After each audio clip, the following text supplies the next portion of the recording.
Hey everybody, it's Alexander Dahl with Manifest Brutality once again.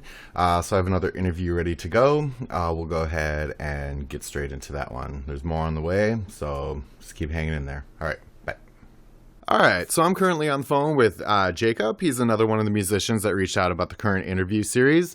So I'm going to go ahead and give him a chance to introduce himself.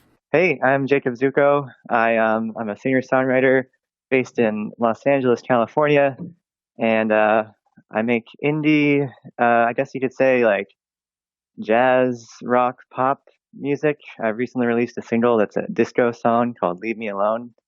Um, been playing for about 10 years now, I think. Awesome. So I always kind of like to start, in the beginning, as they say. How did you first identify music? What was it about music that made you realize that you wanted to have it in your life? Well, I listened to a lot of music growing up. I liked a lot of older bands.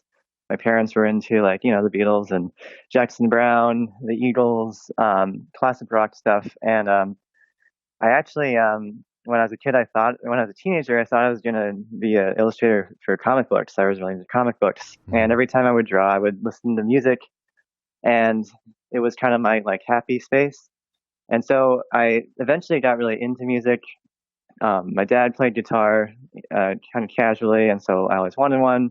So I got one, and I moved to a farm at one point, and there wasn't a lot to do, and I had my guitar, and I guess it just kind of clicked that this was a thing that I could just try to master, uh, and I did, and I liked it, and yeah, I don't know, it just kind of felt right, I guess. Awesome. So, how did you kind of take your first steps into it? What was your first inclination towards playing an instrument, and how did you approach that? Well, uh, I watched. I went to a museum in Seattle, the Experience Music Project, and there was a Jimi Hendrix exhibit. And I remember I hadn't really heard much Jimi Hendrix before, and I know it's kind of cliche, but he definitely kind of blew my 14-year-old mind. Hmm. And I guess I realized there's like kind of no end to the types of sounds you can create with an instrument. So Hmm. I had to do that. I wanted to figure out how to do that. Okay. And so from there, did you take lessons or anything, or did you kind of just pick it up on your own and grew with it organically like that? I pretty much picked it up on my own. My dad taught me a few chords initially, and then I looked at YouTube videos. I did a lot of ear training at first, Hmm. and uh, I watched some videos, but I also just tried to like play along the songs I liked and figure out how to play them by ear. And I wasn't that great at first, but I did develop a pretty good ear. And then when I was a little older, I took some community college courses on music theory and stuff, and that really tied it all together for me. Sure. And so once you did kind of get to the point where you were comfortable enough with the instrument that you felt like you'd be able to write some stuff, what was the beginning of your writing process like, and how did you approach that? Well, like any moody teenager, I always wrote poetry and stuff in Hmm. notebooks. And my mom made me keep a journal when I was younger, so I always wrote stuff. And I guess when I started making music, because I didn't actually think that I had it in me to write songs for the whole time when I first started. Hmm. But I guess I just started putting music to the stuff that I was writing in my notebooks, and then uh, it kind of just developed from there. I definitely it was daunting at first. I remember because I didn't know music theory, so at first I just kind of took songs I already knew and recognized that there were chord progressions I could just kind of copy and then change slightly, and Hmm. that's how it kind of started. Okay. And then, so did you like immediately kind of conceive of getting a band together, or were you kind of happy to go about it on your own? Like, what was the process of actually, kind of getting to where you are today? I was solo for a long time, and I've always kind of been. I like to make. I right now I'm making a lot of music on my computer and at home. And I've had a few bands kind of more recently, really. I played a lot of solo shows for a while. People always said that I would sound great with a drummer, especially since I kind of played blues rocky stuff for a minute. Hmm. So my friend Ross and I, like, oh gosh, 4 years ago, I think we were playing as like a White Stripes kind of duo with him on drums, me on guitar, Hmm. and uh, so that was the thing. And then I kind of added more people here and there, and I've played in other bands, and uh, I obviously I would be still playing in a much bigger band if it weren't for the pandemic. I was Hmm. actually gearing up to kind of play bigger shows with like two guitar players, two backup singers, and all that. Um, but I don't know. I've been pretty versatile. I like to make music with a lot of different people in a lot of different capacities. Sure. And so along those lines, you kind of mentioned that you're a bit influenced by Jimi Hendrix, and Mm. so how did you kind of go about the process of identifying the type of content that you wanted to write about, and then like what sort of voice you wanted to have?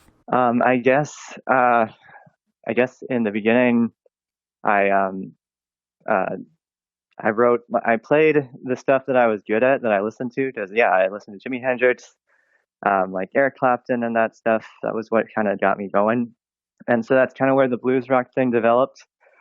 Um, and it was just kind of what I was good at. But as I got older, I kind of listened to more indie bands like Mitski. I'm really into Mitski, um, and um, just I don't know. Went from there. I was in a jazz band at one point, Mm-hmm. and learning all those jazz chords added a new color to my music. I guess I kind of picked something up from everyone that I play with and everything that I listen to. Okay. And so let's kind of talk about where you are now. So you you went through the process of kind of identifying whether or not you wanted to be a solo act or get other people Hmm. together. You've been through the phases of kind of figuring out this kind of style that you want to be in. Where would you say that you're at currently with the way that you're making music? Well, I guess I've had to reevaluate it a lot with the pandemic. I've been doing a lot more electronic stuff, and I Mhm. always shied away from that. um, and I really only started doing it out of necessity, and I've Mhm. come to realize that I actually really like it. So again, I guess like everything, it's my music is always kind of a product of my immediate surroundings and like environment. I'm working remotely with a lot of people. I'll probably start getting back to real stuff soon, but right now I'm kind of concerned with putting out a lot of different kinds of things, Mhm. and each product kind of having its own flavor. Like I was talking about the disco track I just released. Mhm. The next thing I do, I think, is going to be a bit more experimental and with some like electronic and like classical influences. Sure. So Yeah, I used to be of somewhat of a same mindset about electronic music. And then, yeah. one time a bunch of friends were out at a bar or something, and one of my other friends who went to production school, he chimed in about it, and he's just like, electronic music isn't necessarily, high on the scale of like theory crafting. However, Hmm. to actually get those electronic sounds and make them sound good is actually Hmm. very difficult. And Yeah. when he said that, it took me a minute, but I absolutely agree with that. There is a certain art to electronic music because getting those tones and sounds and voices for the electronic instruments can be quite a hassle, and there is an art to it.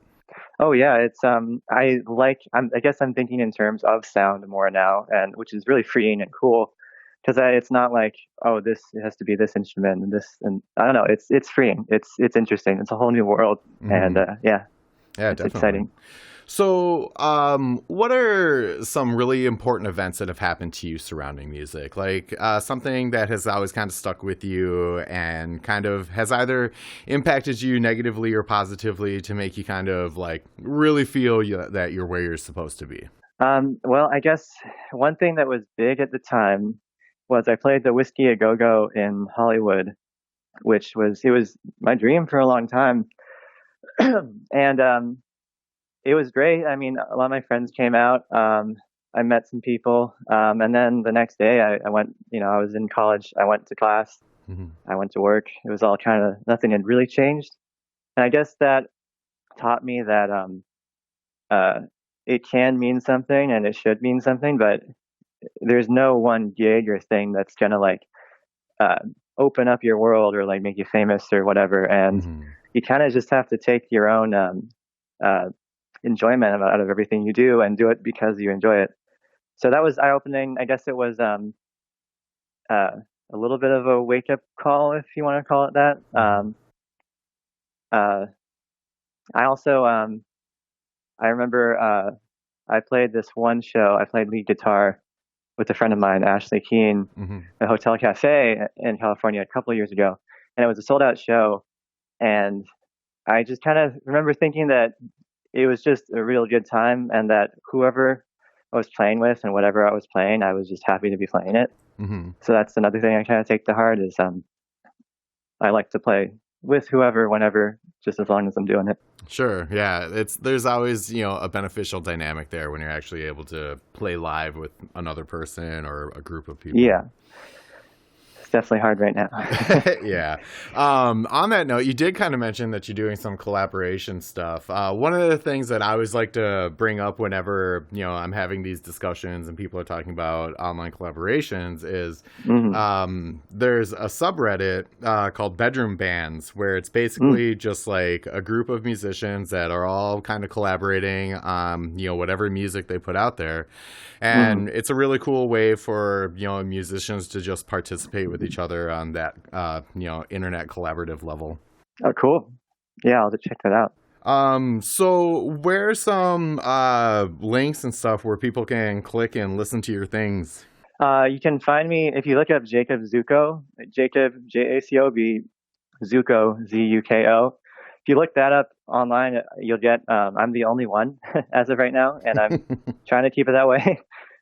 So you can find me pretty easily. I'm on Spotify, iTunes, the whole thing. I have a website, jacobzuko.com, which pretty much just has links to my music, and then I'm starting to put my lyrics up there too. Mhm.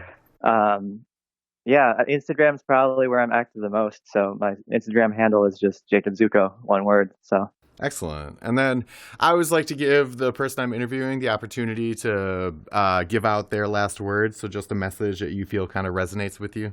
I guess do what you love, always, no matter what it takes, I guess.